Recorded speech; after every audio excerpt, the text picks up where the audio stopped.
На 10 дена пред почетокот на новата учебна година, училиштата ги вршат последните подготовки за да ги дочекаат учениците.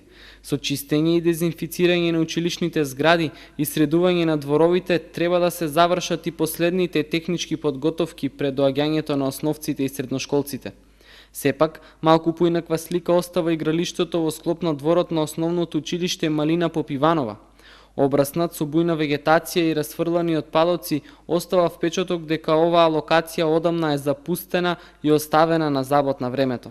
Се работи за игралиште во склоп на воспитно-образовна институција, а состојбата во која се наоѓа ни малку не доликува и не е пријатна за гледање.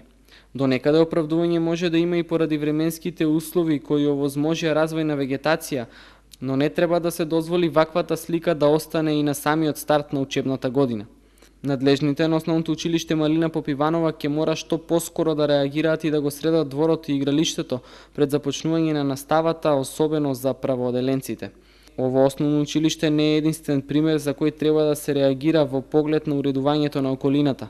Слична е состојбата и со останатите училишни објекти, а со оглед што има доволно време до стартот на учебната година, може соодветно да се реагира за тие да бидат исчистени и средени.